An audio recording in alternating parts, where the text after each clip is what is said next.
சிதம்பரத்தின் number 1 tuition சென்டரான Kalam tuition centre YouTube சேனலுக்கு உங்களை அன்புடன் வரவேற்கிறேன். மணி மேக் மெனி திங்ஸ் அப்படின்னு சொல்லி ஒரு பிளேலிஸ்ட்டு பார்த்துட்ருக்கோம். அந்த வகையில் இப்போ நம்ம பார்க்க போகிறது புக்ஸோட சம்மரி.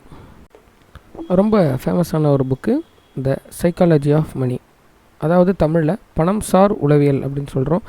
நிறைய பேர் இந்த சைக்காலஜி ஆஃப் மணி அப்படின்ற புக்கை பற்றி பேசியிருக்காங்க. இப்போ நம்மளோட வீடியோலையும் அதை பற்றி தான் பேச போகிறோம். Fully AI generated audio. யாராவது முறையாக நம்ம சேனலை பார்க்குறீங்க அப்படின்னா மறக்காமல் கலாம் டியூஷன் சென்டர் யூடியூப் சேனலுக்கு சப்ஸ்கிரைப் பண்ணி எங்களுக்கு சப்போர்ட் பண்ணுங்கள். வாங்க வீடியோக்குள்ளே போகலாம். வணக்கம். இன்னைக்கு நாம மார்கன் ஹவுசேல் எழுதின த சைக்காலஜி ஆஃப் மணி, அதாவது பணம் சார் உளவியல் புத்தகத்திலிருந்து சில முக்கியமான விஷயங்களை பார்க்க போறோம்.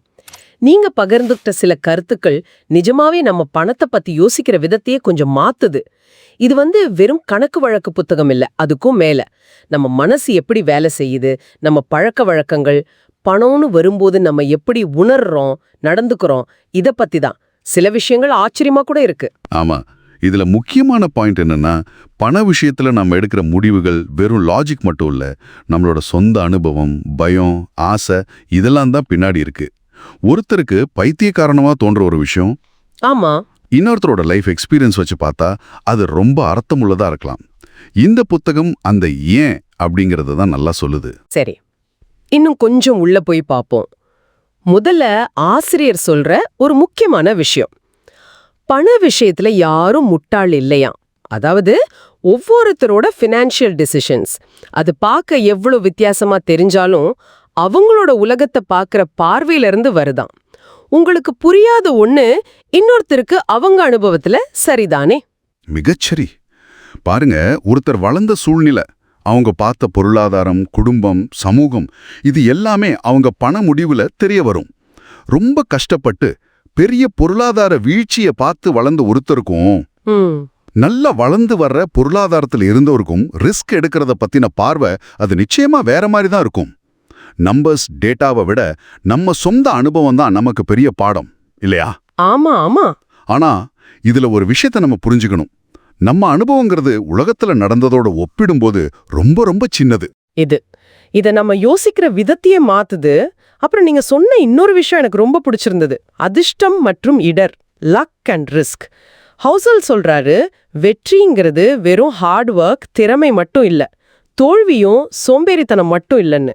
ஆமா, கணிக்க முடியாத அதிர்ஷ்டமும் திடீர்னு வர்ற ரிஸ்க்கும் இதுல பெரிய பங்கு வகிக்குது. பில்கேட்ஸ்க்கு அந்த ஸ்கூல் கம்ப்யூட்டர் கிடைச்சது, அதெல்லாம் உதாரணமா சொல்றாரு. உண்மைதான். அது ரெண்டும் ஒரே காயினோட ரெண்டு பக்கம் மாதிரி. அதிர்ஷ்டம், ரிஸ்க், இதை புரிஞ்சுக்கிறது ரொம்ப முக்கியம். ஏன்னா அது நம்மள கொஞ்சம் பணிவாக்கும். நம்ம வெற்றிக்கு மட்டும் நாம காரணம் இல்ல. ஆமா.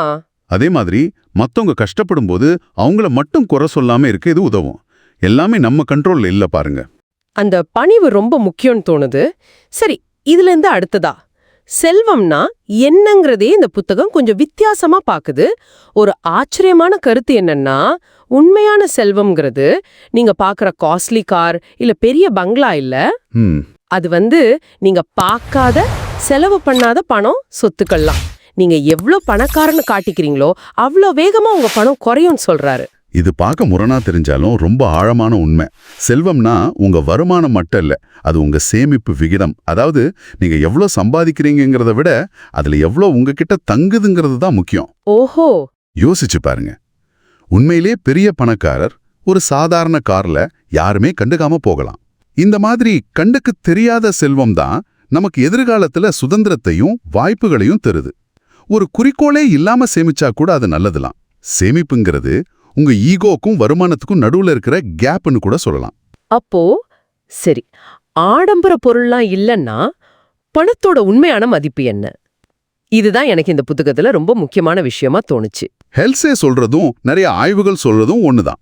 செல்வத்தோட உச்சகட்ட பயன் என்ன தெரியுமா? உங்க நேரத்தை நீங்க கட்டுப்படுத்துறது தான். நேரத்தை கட்டுப்படுத்துறதா? ஆமா.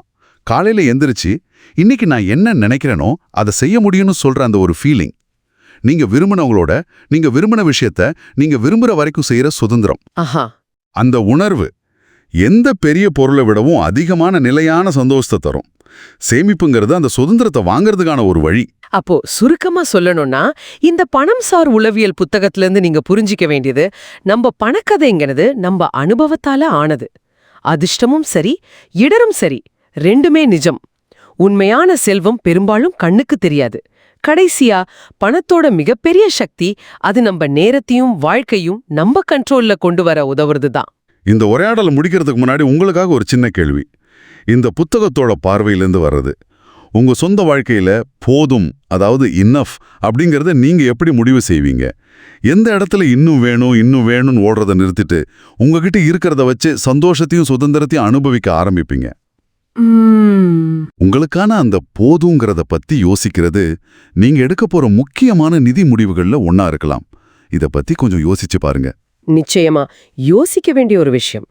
இந்த புத்தகத்திலிருந்து கிடைச்ச இந்த கோணங்கள் உங்களுக்கு பயனுள்ளதா இருந்திருக்கும் நண்பரும். மீண்டும் சந்திப்போம். இந்த மாதிரி வீடியோஸை தொடர்ந்து பார்க்கறது கலாம் டியூஷன் சென்டர் யூடியூப் சேனலை சப்ஸ்கிரைப் பண்ணிக்கோங்க. தேங்க்யூ.